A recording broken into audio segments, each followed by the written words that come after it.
Assalamualaikum warahmatullahi wabarakatuh. Alhamdulillah.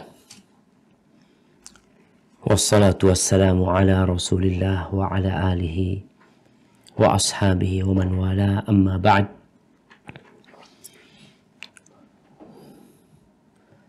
Kita bersyukur kepada Allah Azza wa Jalla yang terus memberikan kesempatan kepada kita untuk belajar ilmu. Pada kesempatan kali ini kita akan mengkaji tafsir Ibnu Katsir. Dan kita tidak memulai dari awal Al-Quranul Karim. Dari Al-Fatihah, kemudian Al-Baqarah, kemudian Ali Imran, kemudian An-Nisa, kemudian Al-Ma'idah. Tapi yang akan kita bahas insya Allah adalah sepertiga akhir dari Al-Quranul Karim. 3 juz terakhir. Kenapa kita memilih itu? Karena Aisyah radhiyallahu ta'ala anha menceritakan bahwa awal-awal yang turun kepada Nabi Muhammad SAW adalah dari surat Mufassal. Dari surat-surat yang dari Al-Hujurat atau surat Qaf yang turun di Mekah sampai ke An-Nas.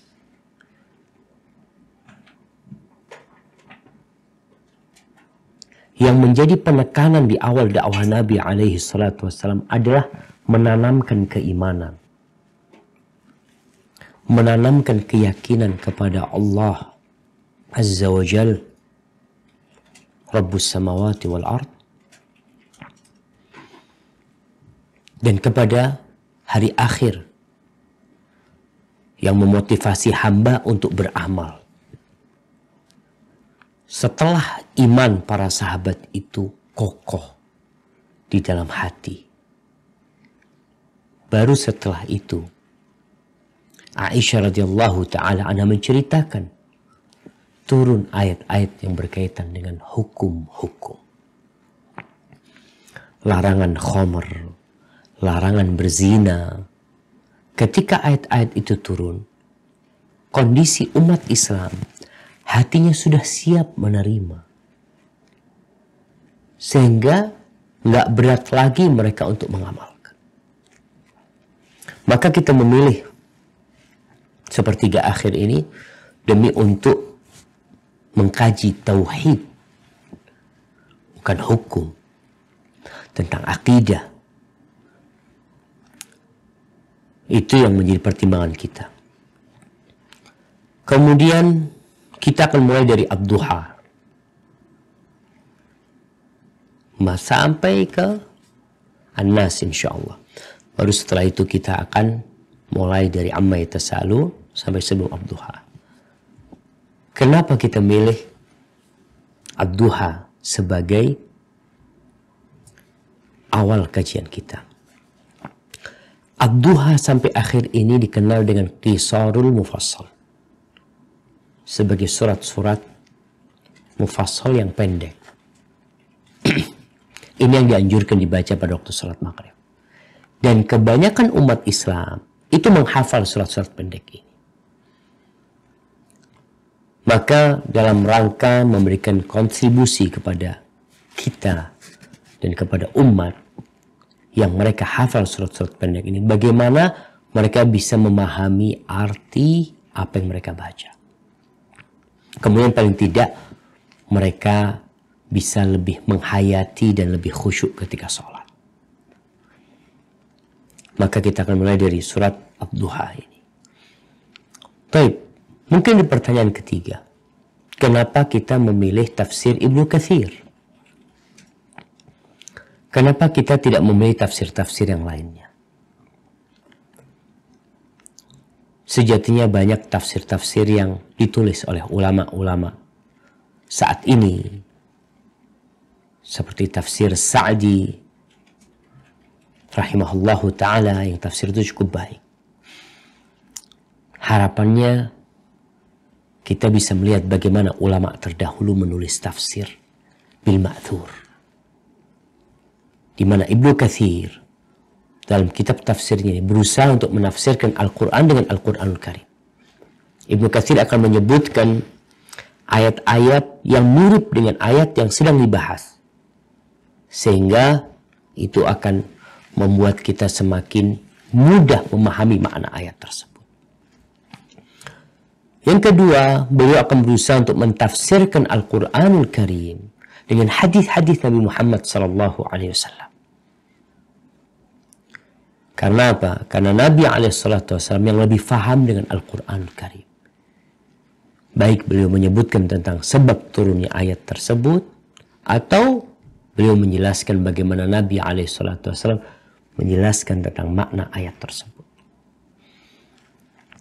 Kemudian setelah itu beliau beranjak kepada menafsirkan Al-Quran Al-Karim dengan kalamu as-sahabah, dengan ucapan-ucapan para sahabat. Seperti Abdullah bin Abbas radhiyallahu ta'ala anhu. Seorang sahabat yang dikenal habru hadhil ummah, ya, ahli tafsirnya umat ini juga. Kemudian setelah itu dengan ucapan tabi'in, ya, yang mereka mengambil Quran ini dan tafsirnya dari para sahabat Nabi radhiyallahu taala anhum ajma'in. Kemudian kadang-kala beliau berusaha untuk menyimpulkan beberapa hukum berkaitan dengan ayat-ayat tertentu. Al-Imam Ibnu Katsir rahimahullahu taala, beliau lahir pada tahun 701 Hijriah. Kemudian beliau ditinggal mati ayahnya ketika umur 2 tahun.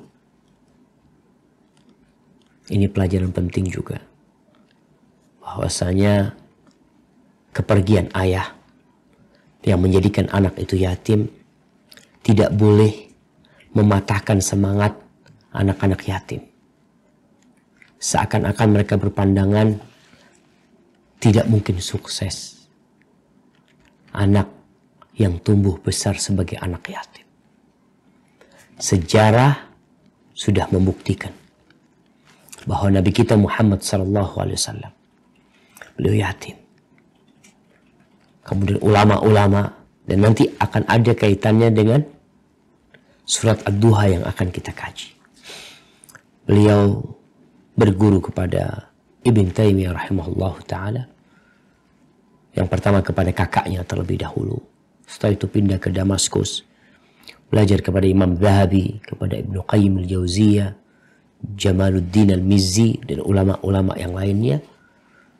Lalu beliau meninggal dunia pada tahun 774 Hijriah dengan umur 73 tahun dan telah memberikan kontribusi yang besar kepada umat Islam.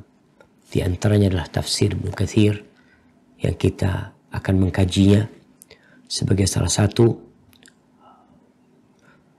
kontribusi terbesar beliau kepada umat ini. Karena sebaik-baik ilmu adalah tentang Allah Azza wa Jalla. Kemudian tentang firman-Nya yang merupakan pengantar kita untuk mengenal Allah. Kemudian beliau mengarang buku yang berjudul Al-Bidayah wa Nihayah, sejarah. Kemudian beliau mengarang buku tentang Qasasul Anbiya, tentang kisah-kisah para nabi, dan buku-buku yang lainnya. Baik, maka tafsir Ibnu Katsir termasuk tafsir yang sangat patut untuk dikaji. Bahkan tafsir ini sudah tafsir rujukan, ya, tafsir rujukan. Sehingga harapan anak para jemaah, ibu-ibu, dan siapapun bisa mengkajinya. Dan alhamdulillah kita akan memulai pada saat ini. Silahkan mulai dibaca.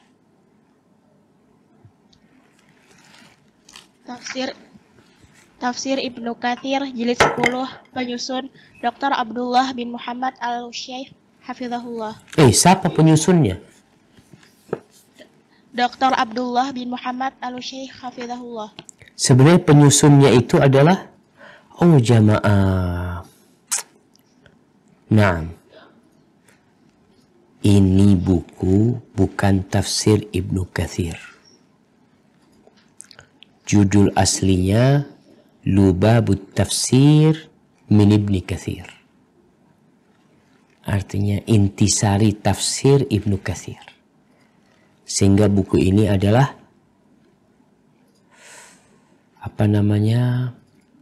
ringkasan dari tafsir Ibnu Katsir.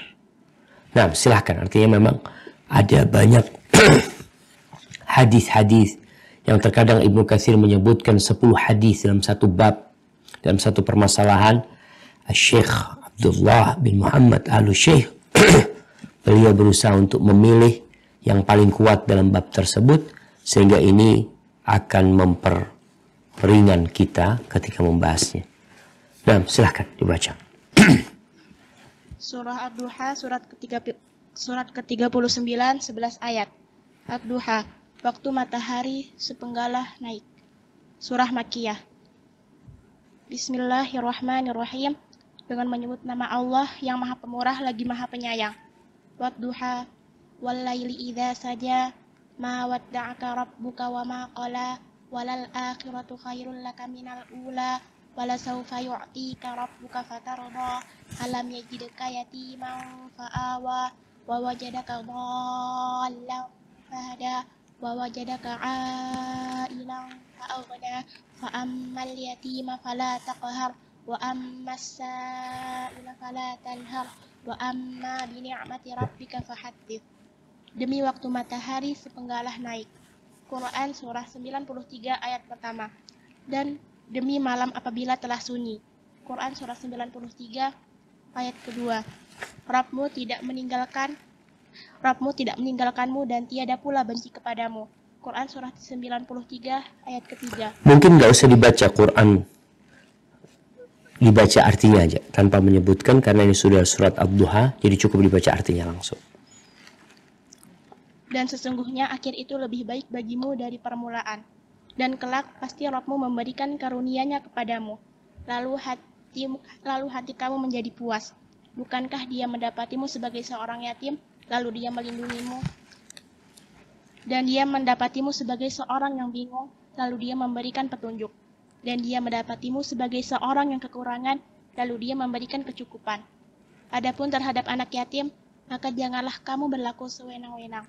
Dan terhadap orang yang minta-minta, maka janganlah kamu menghardiknya. Dan terhadap nikmat Rabbmu, maka hendaklah kamu menyebut-nyebutnya dengan bersyukur. Barakallahu fikum. Taib.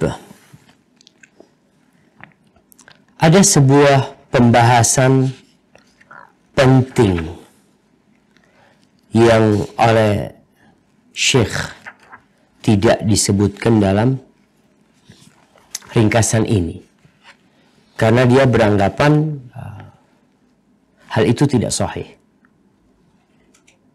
Namun perlu kita ketahui, dan ini kadangkala kekurangan ringkasan.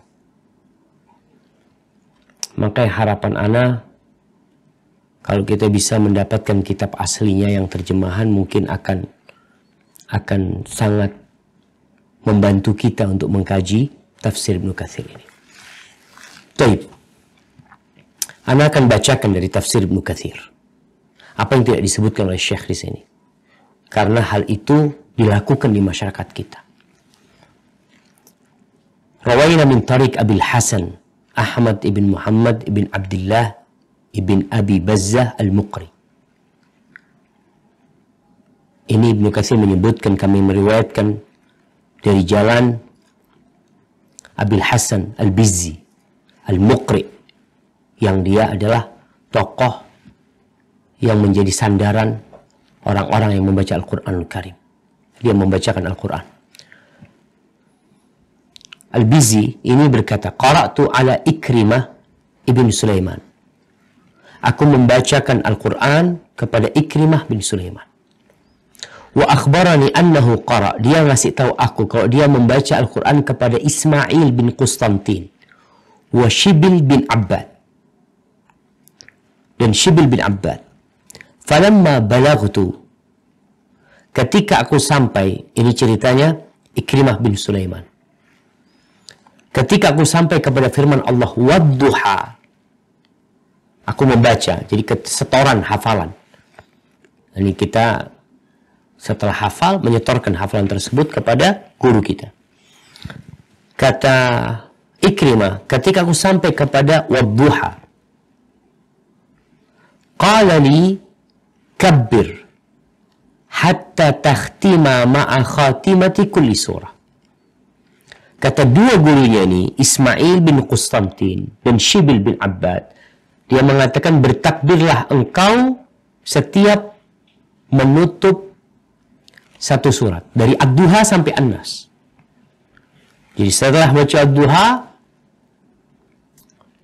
wa amma bi ni'mati rabbika fahaddits, Allahu Akbar.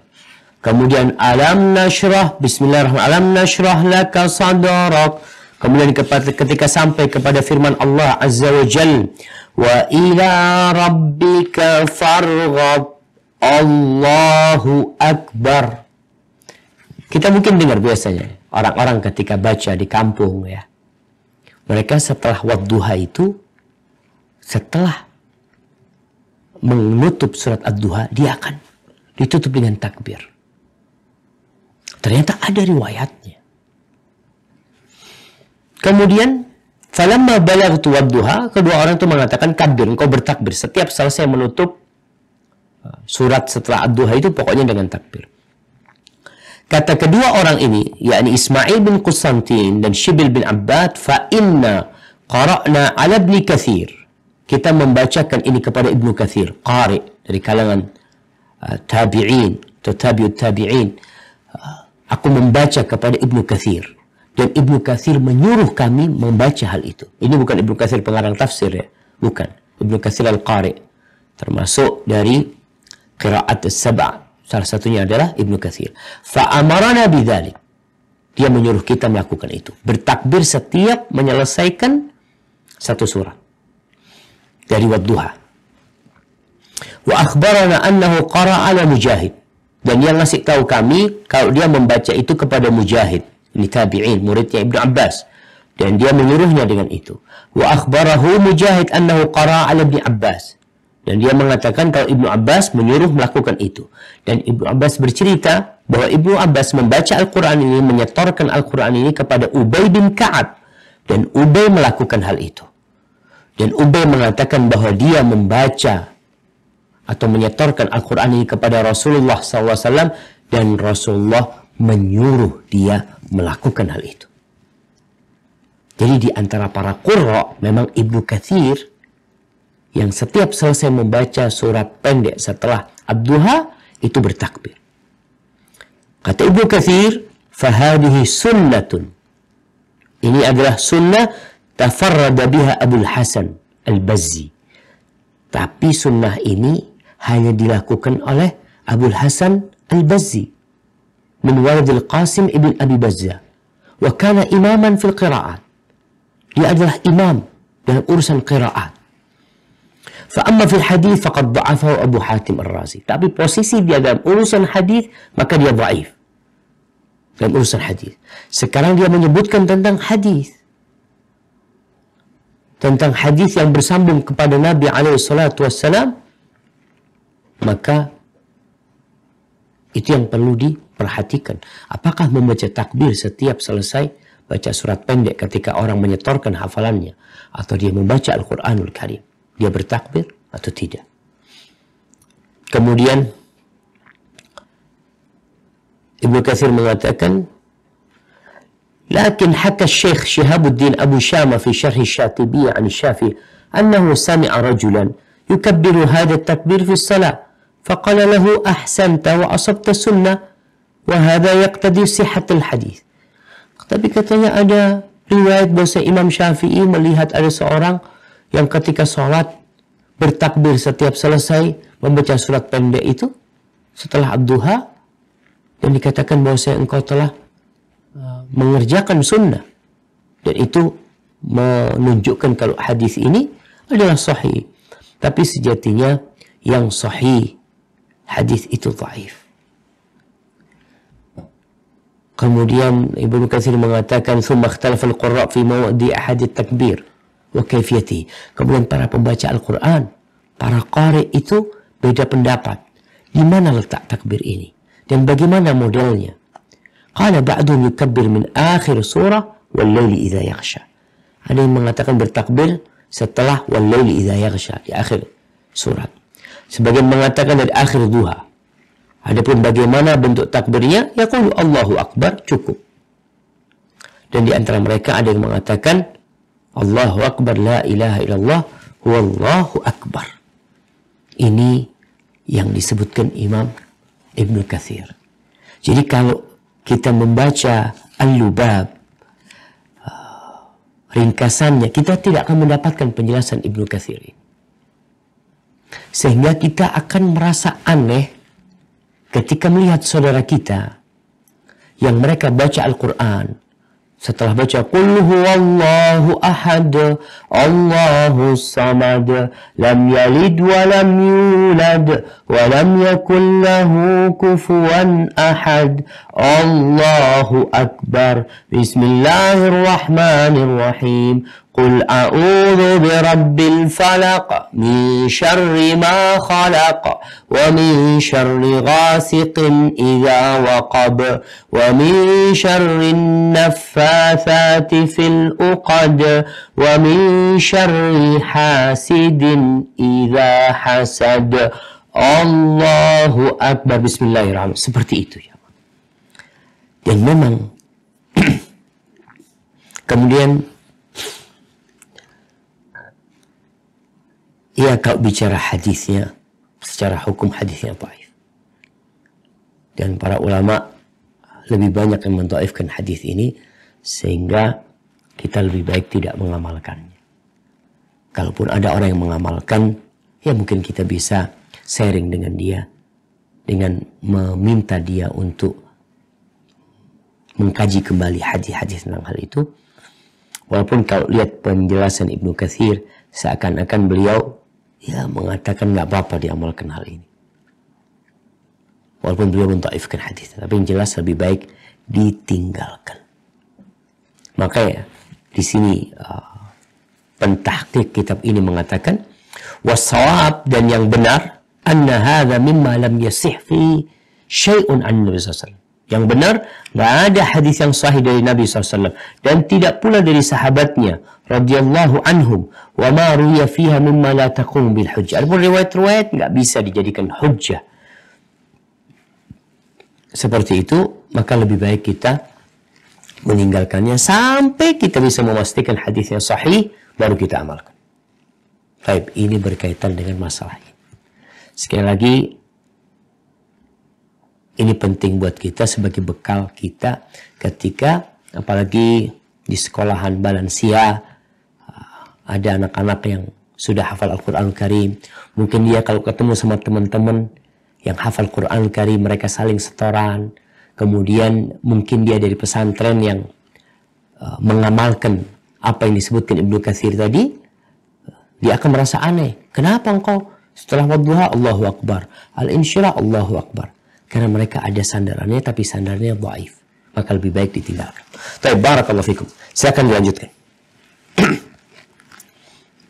Imam Ahmad meriwayatkan Abu Nu'aim Sufyan memberitahu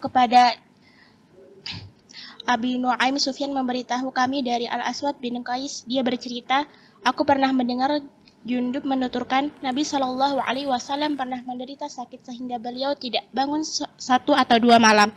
Lantas seorang perempuan datang seraya mengutarakan, wahai Muhammad, aku tidak melihat syaitanmu melainkan ia telah meninggalkanmu. Kemudian Allah Azza wa Jalla menurunkan ayat, wadduha wal laili idza saja ma wadda'aka rabbuka wa ma qala. Demi waktu duha, matahari sepenggalah naik, dan demi malam apabila telah sunyi. Rabbmu tidak meninggalkanmu dan tidak pula benci kepadamu. Diriwayatkan oleh Al-Bukhari, Muslim, At-Tirmizi, dan An-Nasai. Baik, barakallahu fiik. Ini penjelasan tentang sebab turunnya surat ini. Jadi, wahyu itu sempat putus. Artinya tidak turun kepada Nabi SAW. Nabi rindu dengan wahyu tersebut.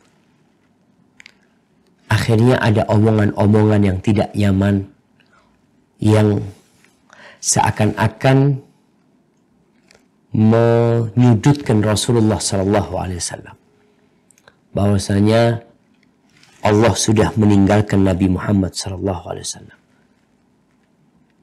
Ada riwayat yang mengatakan itu adalah istrinya Abu Lahab. Bukan Allah yang meninggalkan Nabi SAW. Dia mengatakan, syaitanuki, aku melihat syaitanmu sudah nggak datang lagi nih, nggak ngasih kabar-kabar kepadamu. Ini jemaah sebagai bukti bahwa Al-Quran ini kalamullah. Nabi nggak bisa bikin-bikin dari dirinya sendiri. Ketika nggak ada wahyu yang turun, ya Nabi nggak bisa. Beliau menanti. Dan ini membantah pandangan orang-orang orientalis yang mengatakan bahwasanya wahyu itu adalah sebuah pesan yang muncul dari hati untuk disampaikan. Kalau dari dalam Nabi Muhammad SAW, berarti Nabi bisa bikin kapan Nabi mau alaihissalatu wassalam. Tapi Nabi tidak. Nabi menunggu. Dan putusnya wahyu ini juga untuk membuat Nabi rindu kepada turunnya wahyu. Ketika ada omongan itu, kemudian Allah turunkan wadduha wal laili idza saja ma wadda'aka rabbuka wa ma qala. Enggak. Pendapat orang-orang bahwasanya Allah sudah melupakanmu, Allah sudah benci sama kamu, tidak benar. Subhanallah jemaah. Baik, lanjutkan. Yang demikian itu merupakan sumpah Allah Tabaraka wa Ta'ala dengan waktu duha dan juga cahaya yang dipancarkan pada saat itu. Walaili idza saja, dan demi malam apabila telah sunyi. Artinya sudah menjadi tenang, lalu digelapkan. Demikian yang dikemukakan oleh Mujahid, Qatadah, dan Ad-Dhahak, Ibnu Zaid, dan yang lainnya. Hal tersebut menjadi dalil nyata yang menunjukkan kekuasaan Sang Khalik. Barakallahu fiik. Sekarang wadduha. Allah bersumpah demi waktu duha. Awal hari. Ketika matahari sudah naik. Dan Allah bersumpah demi malam yang meliputi. Malam yang gelap. Malam yang tenang. Ini menunjukkan kebesaran Allah Azza wa Jal. Allah bisa menerbitkan matahari, Allah bisa menenggelamkan matahari. Allah menjadikan bumi ini bersinar terang, dan Allah menjadikannya gelap dan penuh dengan ketenangan. Dan berkaitan dengan sumpah ini, Allah berhak bersumpah dengan apa saja yang Allah kehendaki. Dengan ciptaannya, dengan dirinya sendiri. Tapi manusia tidak boleh bersumpah kecuali dengan nama Allah Azza wa Jalla. Coba kita renungkan waktu duha jemaah. Ketika matahari mulai naik, kita melihat kehidupan itu mulai kelihatan. Pohon-pohon pun ikut segar. Air yang ada di ujung daun dan rumput mulai nampak seperti permata-permata yang bertebaran. Tapi itu tidak berlangsung lama. Tahu-tahu matahari harus meninggalkan dunia. Dan malam datang gelap gulita. Semua menjadi tenang. Tubuh yang semangat pun menjadi lemas, ingin istirahat. Suara-suara bising pun mulai hilang. Yang hidup di Jakarta, yang kita bisa melihat ya bagaimana ramainya Jakarta. Tapi ketika datang waktu malam, jalan-jalan jadi sepi. Yang ada suara jangkrik dan suara binatang-binatang malam yang keluar. Barakallahu fiik. Nah,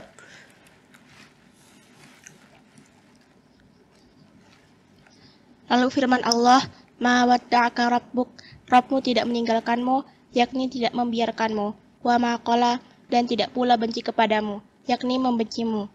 Walal akhiratu khairul laka minal ula, dan sesungguhnya akhir itu lebih baik bagimu dari permulaan. Maksudnya, alam akhirat itu lebih baik darimu daripada alam dunia ini.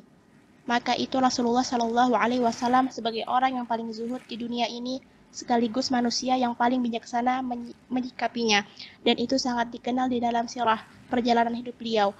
Ketika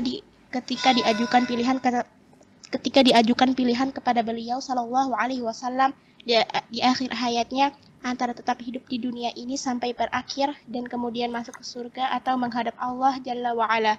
Lantas beliau pun memilih apa yang ada di sisinya daripada dunia yang hina. Barakallahu fiik ya. Allah mengatakan ma wadda'aka rabbuka wa ma qala. Ini adalah pernyataan Allah yang berisi hiburan buat Nabi alaihi salatu wassalam. Kesedihan beliau dengan putusnya wahyu terobati. Ungkapan-ungkapan orang-orang kafir yang menyakitin hati Nabi alaihi salatu wassalam itu pun hilang. Karena Allah sendiri mengatakan ma wadda'aka rabbuka. Rabbmu yang menciptakanmu tidak meninggalkanmu. Rabbmu yang menciptakanmu tidak membencimu. Enggak. Ada hikmah yang besar di masa berhentinya turun wahyu itu. Kemudian Allah sebutkan walal akhiratu khairul laka minal ula. Ketika kita sholat pun kita perlu hadirkan hal ini. Kenyataan bahwa akhirat itu lebih baik buat engkau daripada kehidupan dunia ini. Kita bisa melihat bagaimana kehidupan Rasulullah sallallahu alaihi wasallam. Ketika orang berpikir akhirat, maka kepedulian dia dengan akhirat akan lebih besar. Dia akan bangun rumah di akhirat dia. Dia akan berpikir untuk membangun istana dia di sana. Memperbesar rumah dia. Karena tahu kehidupan ini akan ditinggalkan. Dan kalau disebut Rasulullah SAW orang yang paling zuhud di dunia ini, Masya Allah. Bagaimana Nabi alaihi salatu wassalam meninggalkan segala hal yang tidak berguna di akhirat. Jadi makna zuhud itu adalah meninggalkan sesuatu yang tidak berguna di akhirat kita. Tapi ketika harta berguna buat kita untuk akhirat kita, kita lihat Rasulullah SAW mengambil harta untuk nafkah keluarganya, untuk berkorban di jalan Allah, untuk biaya jihad fi sabilillah. Nah, lanjutkan. Imam Ahmad menukilkan dari Abdullah bin Mas'ud, dia berkata, Rasulullah Shallallahu Alaihi Wasallam pernah berbaring di atas tikar sehingga menimbulkan bekas pada lambungnya.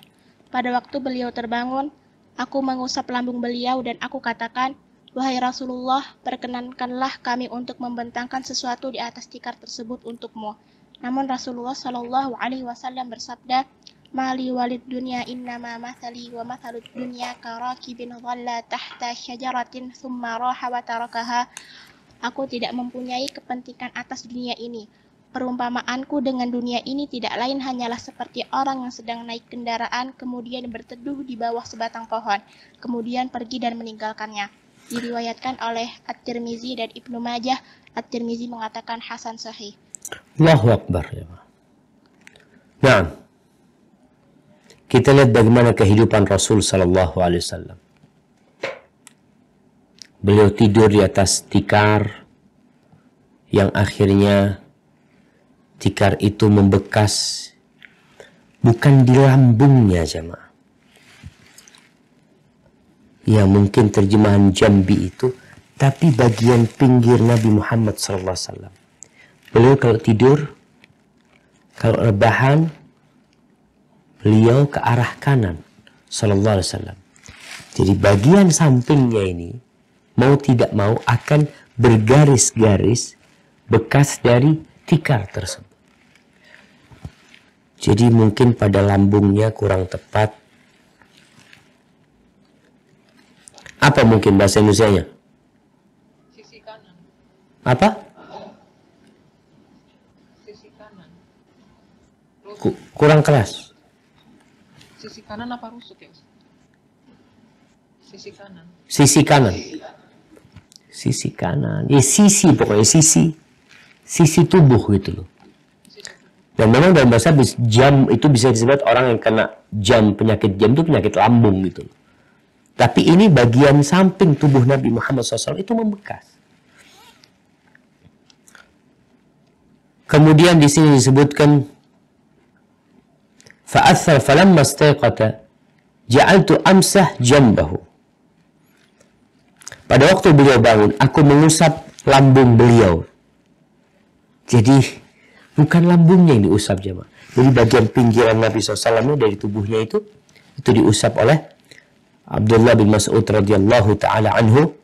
Kemudian Abdullah bin Mas'ud mengatakan, ala adzantana hatta nabsut laka 'ala al-hasiri syai'an.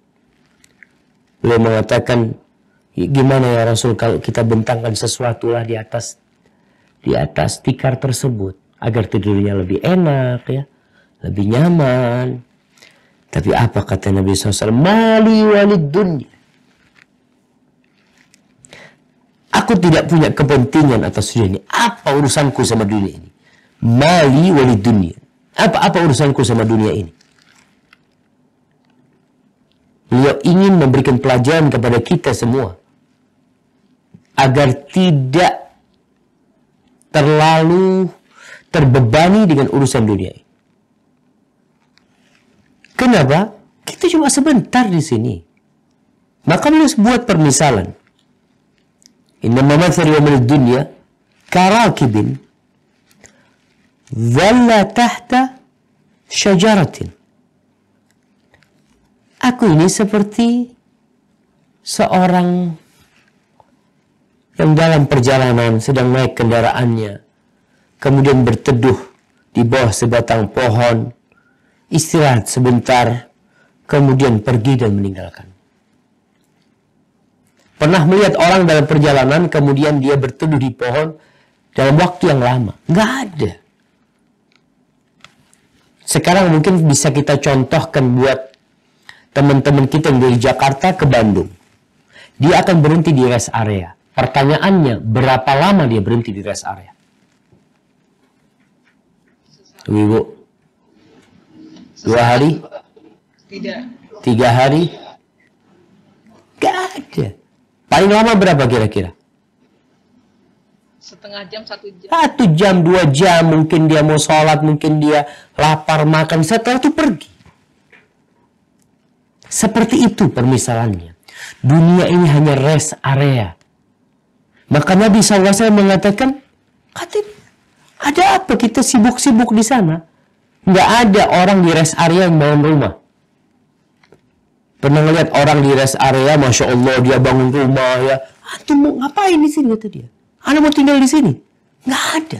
Karena mereka tahu ini hanya rest area. Nggak boleh bangun di sini. Terus di mana mau bangun? Nah, sana nanti.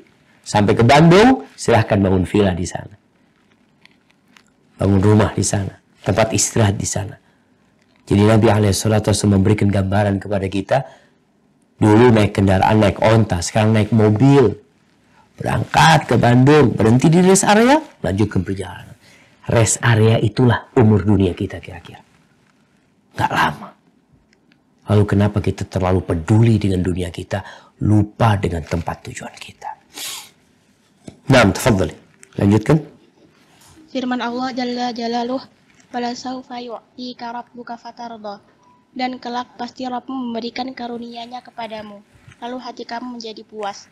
Yakni di dalam akhirat kelak Allah akan memberikan karunia kepada Rasulullah Sallallahu Alaihi Wasallam sehingga dia meridainya untuk memberi syafaat kepada umatnya dan menerima apa-apa yang telah disediakan untuk beliau berupa kemuliaan.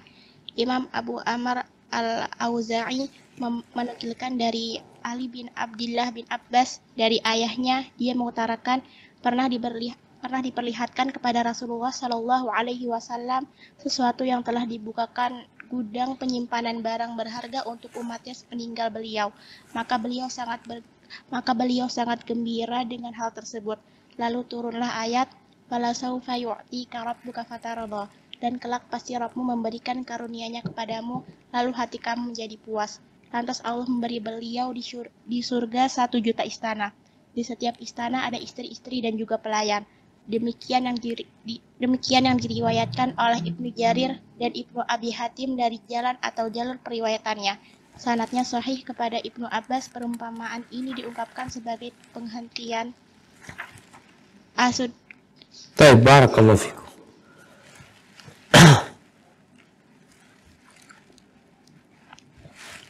Perumpamaan juga sebagai penghentian.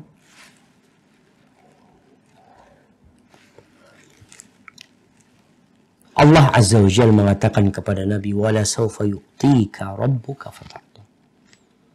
Allah benar-benar akan memberikan kepadamu karunia yang engkau akan ridha, engkau akan puas. Apa yang diberikan kepada Nabi SAW?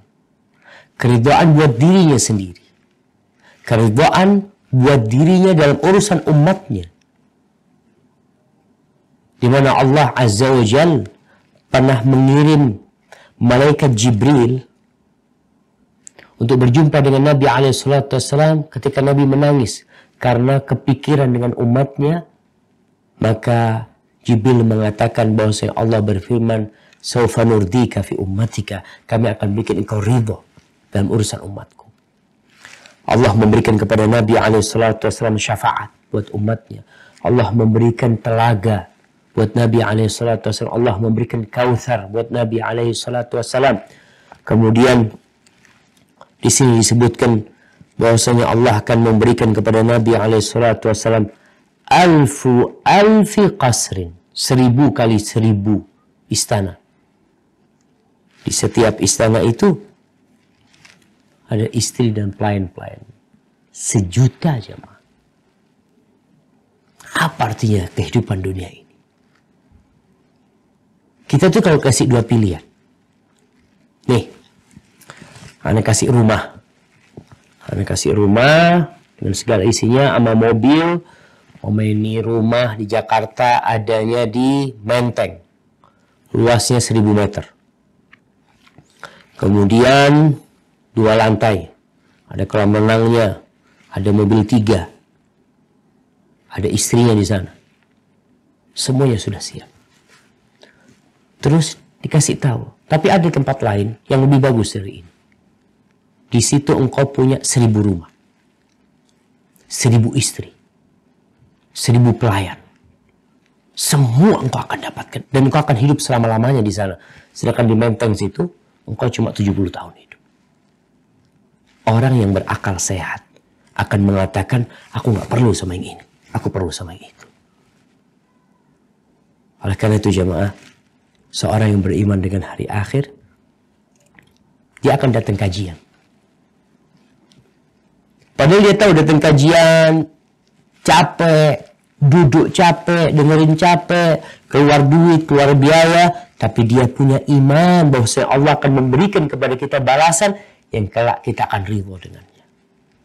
Ini Allah Azza wa Jalla mengatakan kepada Nabi alaihi salatu wassalam bahwa Allah akan bikin beliau ridho dalam semua urusannya. Baik, dilanjutkan.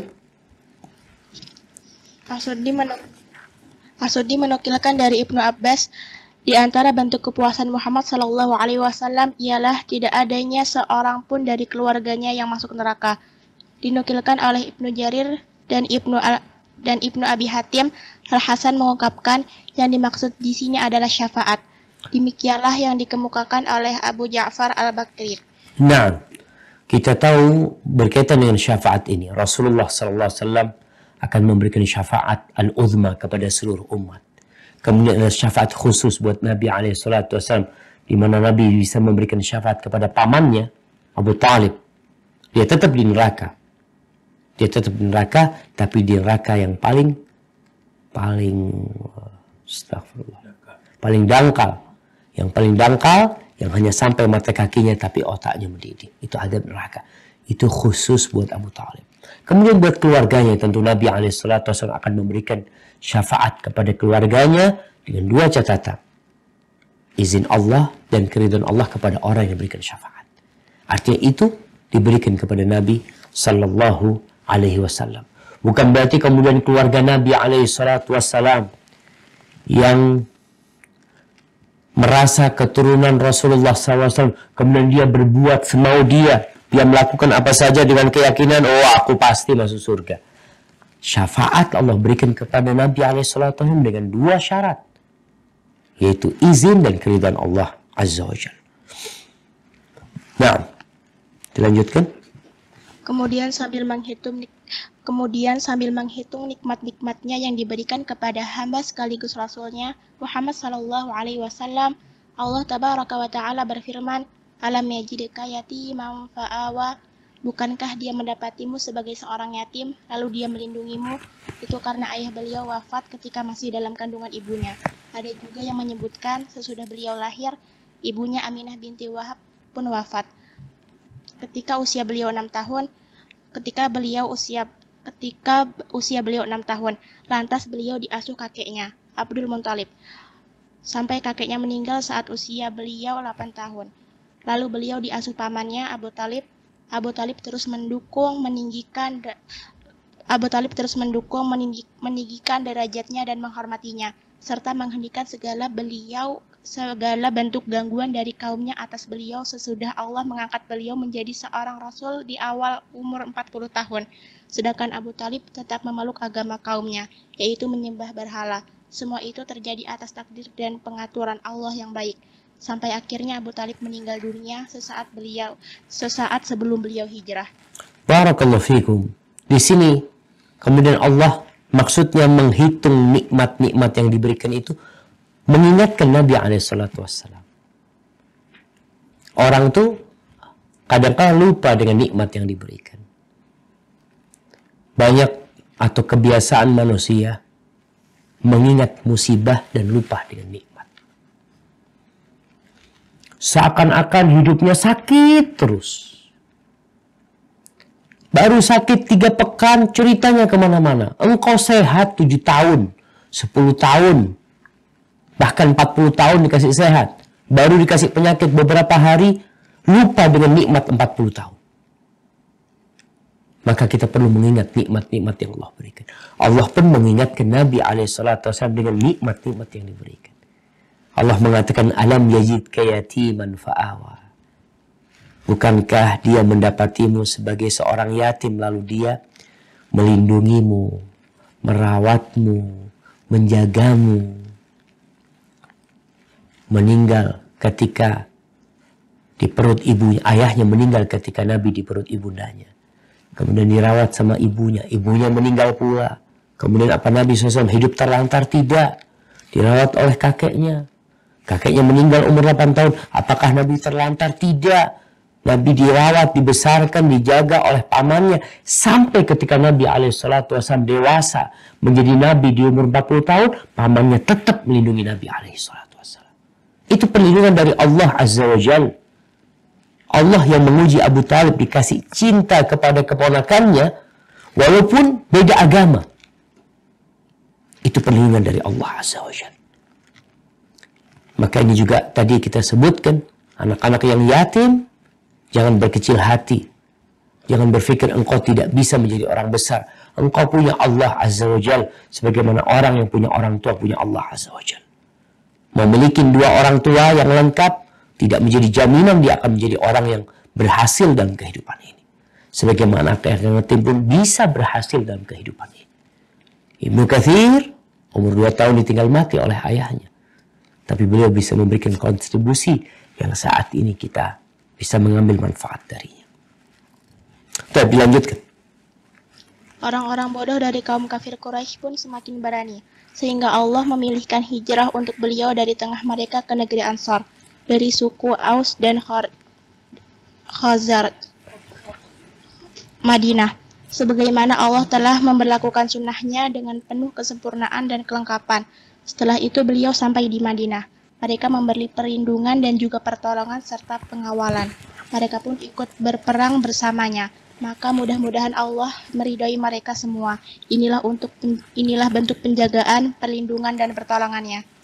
Barakallahu fiik. Artinya tidak berhenti setelah meninggalnya Abu Talib. Allah nggak meninggalkan Nabi SAW. Allah akan jaga terus. Jadi subhanallah jamaah, ayat ini ayat Makkiyah. Artinya ayat ini sebelum kejadian hijrah, bahkan sebelum kejadian hijrahnya Nabi Muhammad SAW, sebelum kejadian matinya Abu Talib juga, karena di awal-awal Islam turunnya ayat ini, tapi menunjukkan kepada Nabi SAW, mengingatkan Nabi bagaimana kondisi beliau ketika masih kecil, dan perlindungan Allah akan terus Allah lindungi Nabi SAW sampai akhir hayatnya. Walaupun dengan berhijrah Itu bentuk perlindungan Allah karena di kota Mekah beliau hendak dibunuh alaihi salatu wassalam. Maka hijrah, Allah telah menyediakan sebuah daerah yang strategis, yang penuh dengan pohon kurma, penuh dengan orang-orang baik, sehingga Nabi terlindungi di tempat itu.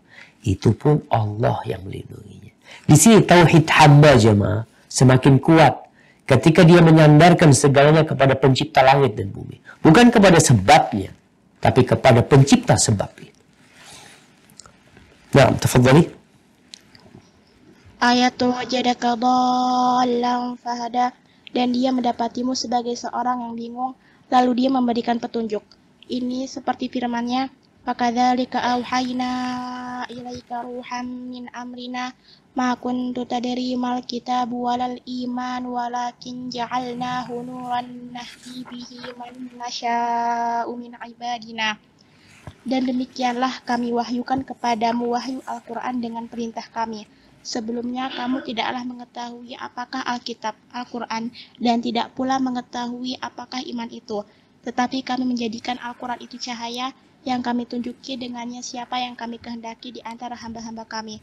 Quran Surah Asy-Syura, surat ke-42, ayat 52. Lanjut. Di antara mereka menjelaskan maksud ayat ini, yaitu Nabi Shallallahu Alaihi Wasallam pernah tersesat di jalanan gunung yang berada di Mekah. Ketika itu beliau masih kecil, tetapi beliau bisa pulang kembali. Pada waktu itu beliau tengah bersama pamannya menuju ke Syam. Beliau naik unta pada malam hari, lalu iblis datang dan menjauhkan beliau dari jalan yang sebenarnya. Jibril datang lalu meniup iblis dengan sekali tiupan hingga pergi menuju ke Habasyah. Lalu Jibril mengarahkan binatang kendaraan Nabi ke jalannya. Demikian yang dikisahkan Al-Baghawi. Barakallahu fiik, tentang firman Allah, wa wajadaka dhallan.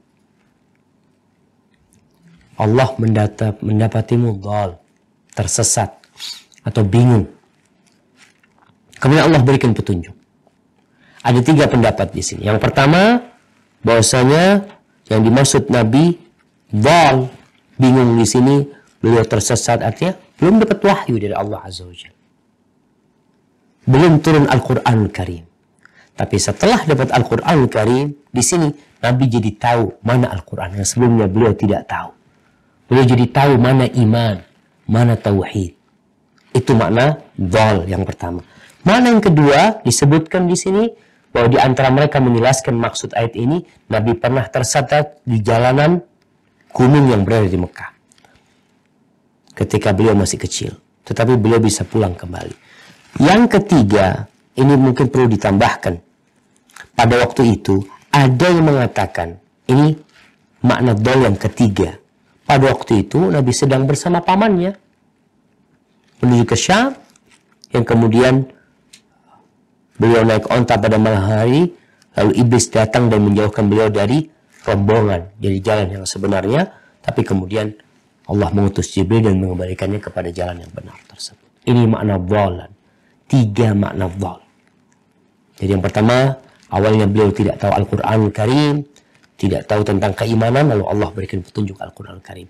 Yang kedua, beliau tersesat ketika kecil, Allah yang menyelamatkan beliau. Yang ketiga, beliau tersesat ketika dalam perjalanan ke Syam, kemudian Allah kembalikan kepada jalan yang benar. Itu makna dhal. Dan semuanya nikmat. Manapun makna dhal, semuanya nikmat dari Allah Azza wa Jalla. Sehingga Allah, kita jadi tahu. Nabi SAW jadi tahu mana yang hak dan mana yang batil. Beliau ketika kecil juga bisa pulang ke rumahnya. Beliau juga bisa berkumpul dengan kafilah yang berangkat ke Syam pada waktu itu. Barakallahu fikum. Nah. Lalu firman Allah Subhanahu wa taala, "Wa wajadaka 'ailan fa'aghna." Dan dia mendapatimu sebagai seorang yang kekurangan, lalu dia memberikan kecukupan. Artinya, engkau sebagai seorang miskin yang banyak kekurangan, lalu dia memberimu kecukupan sehingga tidak butuh kepada selainnya. Dengan demikian, dia menggabungkan untuk beliau 2 kedudukan, sebagai seorang miskin yang senantiasa bersabar dan seorang kaya yang selalu bersyukur. Shalawatullahi alaihi wasallam. Wassalam. Melanjutkan. Dalam kitab As-Sahihain disebutkan melalui jalan Abdul Razak dari Ma'mar dari Hammam bin Munabbih, dia mengatakan, inilah yang diberitahukan kepada kami oleh Abu Hurairah radhiyallahu anhu. Dia berkata, Rasulullah shallallahu alaihi wasallam bersabda, "Laisal ghina an kathratil aradi walakinnal ghina ghinan nafsi." Tidaklah kekayaan itu dengan banyaknya harta, tetapi kekayaan itu adalah kekayaan jiwa. Adapun dalam kitab Sahih Muslim dari Abdullah bin Amr radhiyallahu anhu, dia mengutarakan Rasulullah shallallahu alaihi wasallam bersabda, "Qad aflaha man aslama wa ruziqa kafafan wa qanna'ahu Allahu bima atah." Berbahagialah orang Islam yang diberi rezeki cukup dan dijadikan merasa cukup oleh Allah atas apa yang Dia berikan kepadanya. Barakallahu fiik. Di sini Allah mengatakan kepada Nabi SAW, wa wajadaka ailan. Dia mendapatimu sebagai seorang yang kekurangan. Nabi susah hidupnya. Bagaimana Rasul SAW menyihir di pengembala kambing. Bagaimana Nabi SAW akhirnya bekerja membawa dagangannya Khadijah ke Syam. Perjalanan yang panjang, 1 bulan perjalanan, pergi dan 1 bulan pulang. Dia penuh kekurangan. Lalu Allah cukupi. Di sini Allah hendak menggabungkan buat Nabi SAW 2 maqam, 2 kedudukan. Sering ada pertanyaan yang mengatakan lebih utama mana? Orang kaya yang bersyukur atau orang miskin yang bersabar? Nabi SAW telah memiliki 2 kedudukan ini. Beliau pernah menjadi orang miskin yang bersabar, dan beliau ketika dikasih kekayaan pun jadi orang yang bersyukur kepada Allah Azza wa Jalla. Dan disebutkan kekayaan itu bukan dengan banyaknya harta benda. Karena ada orang-orang yang ketika miskin bisa bersabar, ketika kaya jadi sombong. Dan sebaliknya ada orang yang kaya bisa bersyukur, ketika miskin dia putus asa. Dia pesimis dengan kehidupan ini. Tapi Allah Azza wa Jalla menggabungkan buat Nabi SAW 2 maqam ini. Kalau bicara kekayaan itu bukan banyaknya harta benda. Tapi ghina nafs. Kaya jiwa. Kaya jiwa itu ketika tidak melihat dengan yang ada di tangan orang. Jiwanya kaya. Ketika dia mencukupkan diri dengan apa yang ada di tangannya. Kemudian disebutkan dalam hadis yang lainnya, qad aflaha man aslam. Berbahagialah orang yang sudah masuk Islam. Wa ruziqa kafafan, diberi rizki cukup. Rizkinya itu pas-pasan. Subhanallah. Mau berangkat umrah cukup duitnya. Mau beli mobil cukup duitnya. Mau buat makan cukup duitnya. Karena ada lebih, ketika lebih dia mulai berpikir negatif. Ada yang seperti itu. Untuk dia mau sedekah cukup duitnya. Masya Allah. Wa qanna'ahu Allah bima atah. Dan Allah jadikan dia qana'ah.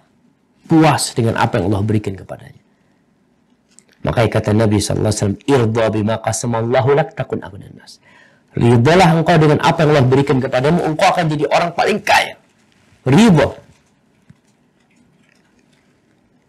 Dapat baju, alhamdulillah. Dapat tas, alhamdulillah. Mungkin suami bawa rezeki sedikit, ini mau lebaran, mau Ramadan, mau lebaran, kasih istri 1 juta. Kata istri, masa cuma 1 juta, Bang? Tapi orang kaya akan mengatakan, alhamdulillah, Bang. Ridha dia, insya Allah cukup, Bang. Semoga Allah berkahin di rezeki kita. Baik, dilanjutkan. Kemudian Allah Jalla wa'ala berfirman, fa'ammal yatima fala taqhar. Adapun terhadap anak yatim, maka janganlah kamu berlaku sewenang-wenang. Yakni, sebagaimana engkau dahulu sebagai seorang anak yatim. Lantas Allah memberikan perlindungan kepadamu. Karena itu, janganlah engkau menghadrik anak yatim. Maknanya, janganlah engkau menghinakan, berbuat kasar terhadapnya, serta menghalanginya, namun hendaklah bersikap baik serta berlemah lembut terhadapnya.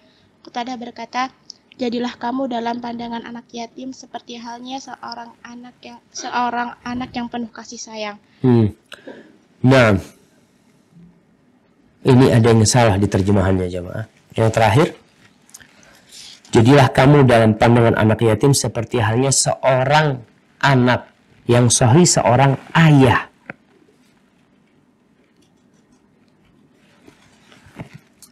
Perkataan Qatadah mengatakan, kun lil yatim kal abir rahim.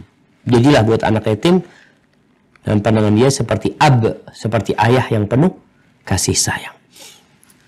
Allah mengingatkan Nabi SAW. Jadi jamaah, tatkala kita dikasih tahu, kita itu harus terima dengan peringatan, pencerahan, anjuran. Memang kita mengatakan, bang, abang kalau bisa sodako, anda sudah banyak sodako Ustaz. Jangan mengatakan seperti itu. Nabi ini sudah orang paling baik. Tapi Allah memberikan arahan kepada Nabi SAW, dan arahan itu buat umatnya. Jadi ketika ada orang memberikan arahan kepada kita untuk melakukan sesuatu, ya kita berusaha untuk memperbaiki sesuatu yang sudah kita lakukan. Rasulullah SAW seorang yang paling lembut. Tapi Allah mengatakan, fa'ammal yatima fala taqhar. Engkau pernah yatim dulu, maka cobalah engkau memberikan kasih sayang kepada mereka. Jadilah buat anak yatim seperti ayah yang penuh dengan kasih sayang. Baik, dilanjutkan. Wa ammas sa'ila fala tanhar. Dan terhadap orang yang meminta-minta, maka janganlah kamu menghardiknya. Maksudnya, sebagaimana dahulu engkau pernah tersesat, lalu Allah memberi petunjuk, maka janganlah kamu menghardik orang yang meminta ilmu dan bimbingan. Adapun Qatadah mengutarakan, yakni menolak orang miskin dengan penuh kasih sayang dan kelembutan. Barakallahu fiik. As-sa'il artinya orang yang bertanya. Bisa jadi maknanya orang yang meminta. Meminta uang atau meminta ilmu. Maka kalau ada orang yang tanya, berusahalah, ya sebagaimana Allah telah memberikan petunjuk kepadamu untuk tidak pelit memberikan jawaban terhadap permintaan orang. Dan subhanallah, ana kalau baca ini jadi ingat diri ana sendiri. Karena kalau ada orang minta jadwal kajian, minta Ustaz, ayolah Ustaz bagi ilmu Ustaz, jangan pelit Ustaz. Masya Allah, memang betul. Tapi kan kalau mau menolak pun tolaklah dengan cara yang baik. Artinya ada orang minta jadwal kajian, minta kita suruh ngisi kajian, atau minta uang sama kita, maka jangan menolak dengan kasar. Gak harus memberi, gak harus memberi. Di sini Allah tidak mengatakan kau beri, tapi yang Allah katakan, kalau menolak mereka itu tolak dengan cara yang baik. Memang orang yang minta-minta, harta kita itu ada hak buat dia. Tapi kalau kita melihat kayaknya ada yang lain yang lebih membutuhkan, kita tidak mau memberi orang ini, maka nggak apa-apa.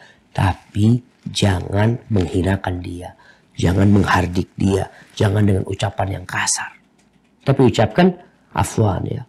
Kalau orang Arab itu kadang-kala kalau ada wanita-wanita atau orang tua minta lalu dia nggak mau kasih, dia itu mengatakan apa? Allah Karim, Allah Karim, Allah Maha Mulia, Allah Maha Pemurah. Semoga Allah ngasih kepadamu.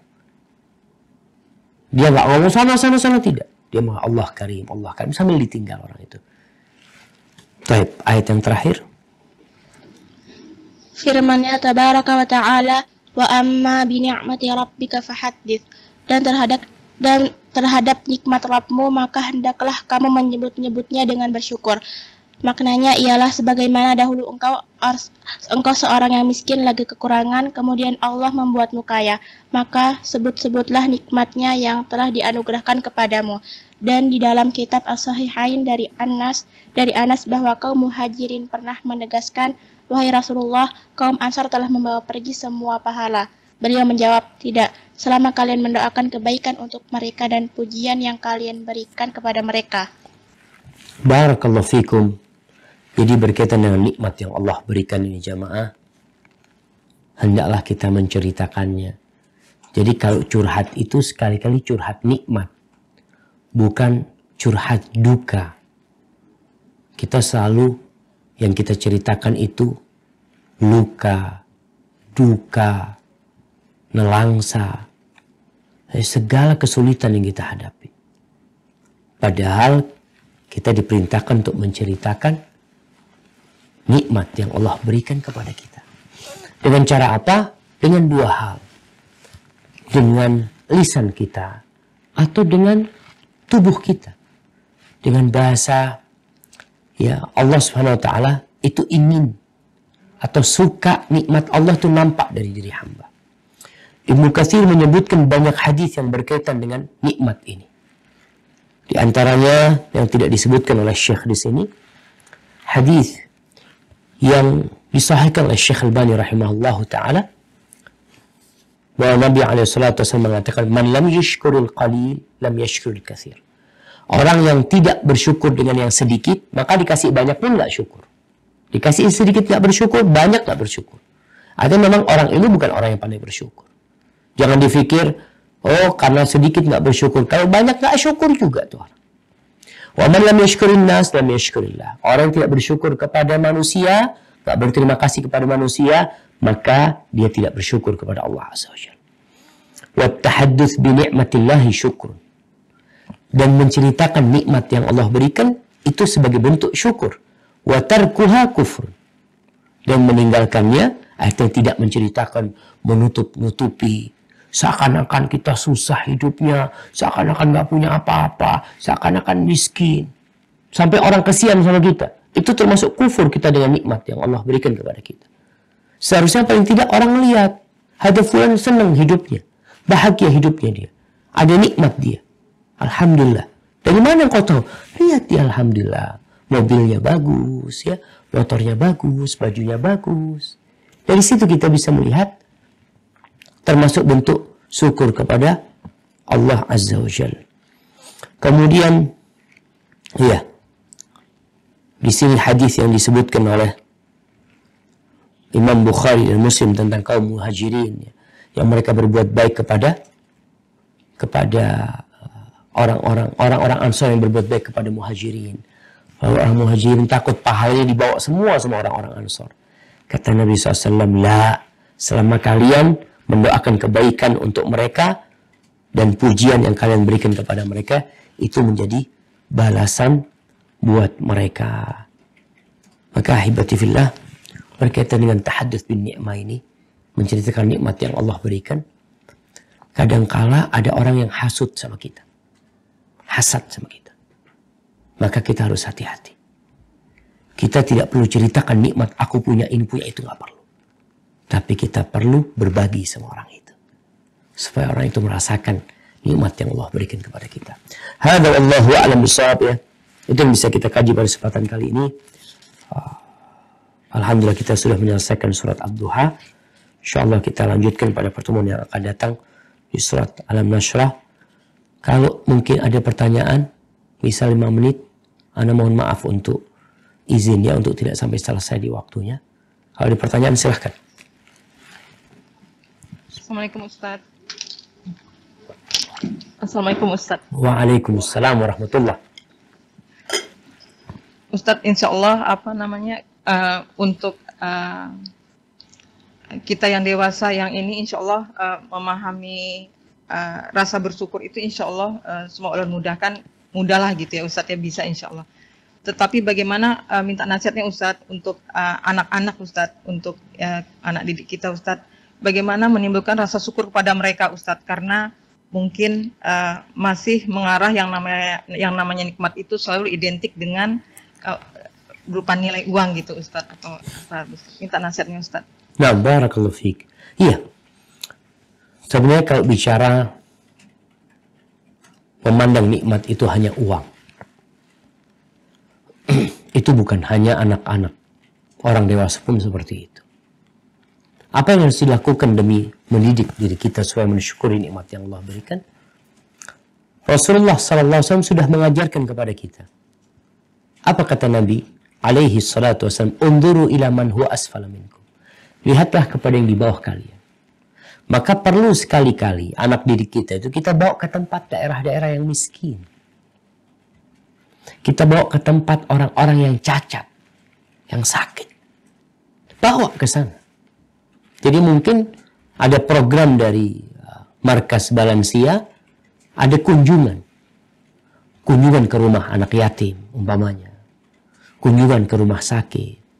kunjungan ke kuburan, kunjungan ke tempat orang-orang yang panti jompo ya, atau yang rumah-rumahnya jelek, supaya mereka bisa mensyukuri nikmat tersebut. Karena kalau tidak, dia itu kumpul sama orang-orang yang berduit umpamanya, yang pakaiannya bermerek, sehingga dia tidak akan pandai bersyukur. Maka mungkin itu salah satu cara untuk menumbuhkan rasa syukur kepada Allah Azza wa Jalla. Melihat orang-orang yang tidak hafal Al-Quran, yang nggak ngerti apa-apa, sudah tua, belum bisa baca Quran, sehingga dia bersyukur atas nikmat yang Allah berikan kepadanya. Mungkin itu salah satu cara, dan tidak melihat kepada yang di atas kita.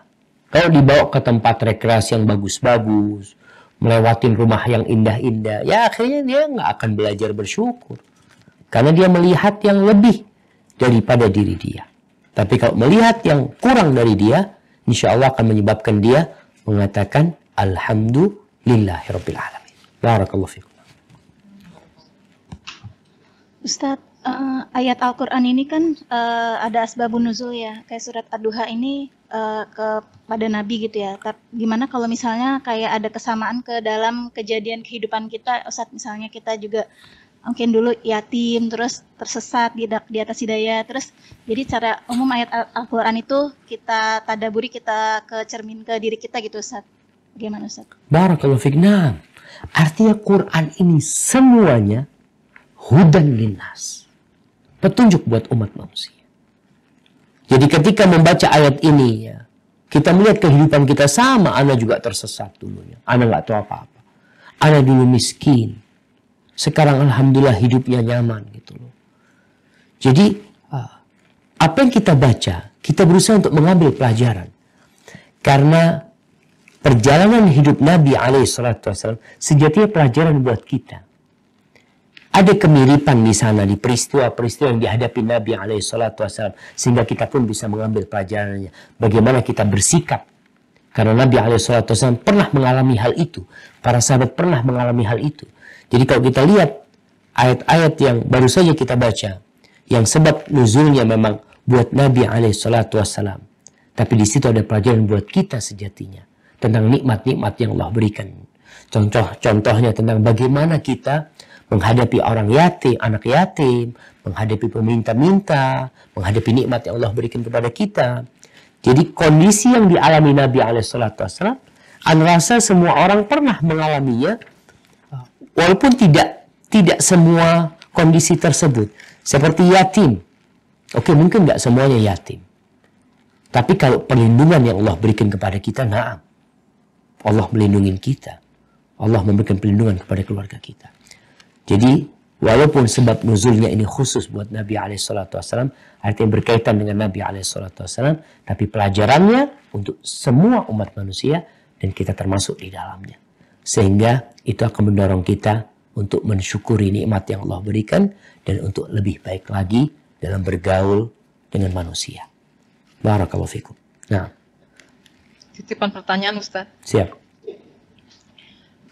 Ada beberapa amalan yang dapat bisa menghapus dosa-dosa. Tapi ada surat atau hadis yang berbunyi bahwa setiap perbuatan kita selama di dunia ada pertanggungjawabannya. Yang ingin saya tanyakan, jika kita sudah mengamalkan amalan yang dapat menghapus dosa-dosa, apakah tetap ada perhitungan atas dosa-dosa tersebut? Nah, barakallahu fikum. Berkaitan dengan dosa yang kita lakukan. Dosa ini bisa menghapuskan amalan-amalan kita. Dan dosa itu bisa dihapuskan dengan amalan-amalan kita. Ada dosa yang menghapuskan amalan kita. Apakah setelah dosa itu menghapuskan amalan kita, kemudian kita tidak akan lagi dihisap tentang amalan tersebut? Tergantung apakah sudah cukup. Apakah sudah setara? Seperti kita bicara hukum yang ditegakkan di dunia. Orang yang mencuri ketika dipotong tangannya, selesai urusan mencuri dia. Selesai. Yang berzina dilempar, selesai dia. Dosa zina udah selesai. Udah terselesaikan. Tinggal tadi, kalau bicara umpamanya, orang yang minum khamr. itu 40 hari sholatnya tidak diterima. Dia sholat 40 hari tidak diterima. Kalau dia bertobat, semoga diterima nantinya. Kemudian apabila amalan yang dilakukan itu menghapuskan dosa-dosa dia, nanti perhitungannya di akhirat itu Allah akan meletakkan wa nada'ul mawazin al-qista liyaumil qiyamah. Allah akan letakkan timbangan-timbangan yang penuh keadilan. Jadi kalau sudah selesai dihapuskan amalannya, artinya kosong amalannya. Tinggal dia akan dihisab. Berarti dia nggak punya amalan. Dia nggak punya amalan. Sehingga amalan itu kosong buat dia, dan dosanya ini menghapuskan amalan tersebut jadi 0. Terus gimana? Kalau yang dihapuskan itu pahala sholatnya. Seakan-akan dia tidak sholat. Nggak ada gunanya dia sholat. Maka dia akan dihisab karena seakan-akan dia tidak sholat. Seperti itu. Hadza wallahu a'lam bissawab.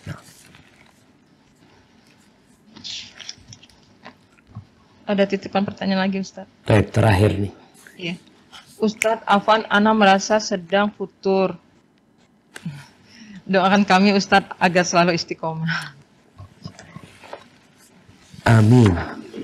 Jamaah, futur ini menimpa semua orang. Karena memang iman itu naik turun. Penyebab futur itu adalah dosa yang kita lakukan. Dan sejatinya Allah menakdirkan buat hamba terjebak dalam perbuatan dosa agar dia kembali kepada Allah Azza wa Jalla dengan semangat baru, agar orang itu juga tidak sombong dengan amalannya. Ada orang yang ibadah terus, Masya Allah, nggak pernah berbuat dosa, jadi sombong dia, jadi ujub dengan amalan. Ketika Allah uji dengan dosa, dia tidak akan lagi berharap sanjungan orang, diagungkan orang. Dia tahu diri, anak ini siapa sebenarnya. Maka buat orang yang sedang futur, banyak-banyak istighfar. Semoga Allah mengampuni dosa-dosa kita dan banyak-banyak berzikir. Karena zikir itu seperti bensin yang menambah mesin ini supaya terus bergerak kembali. Allahumma inna nas'aluka al-huda wat-tuqa wal-afaf wal-ghina. Allahumma inna nas'aluka ats-tsabata fil amr wal-'azimata 'ala ar-rusyd. Sallallahu ala nabiyina Muhammadin wa ala alihi wa sahbihi wasallam. Assalamualaikum warahmatullahi wabarakatuh.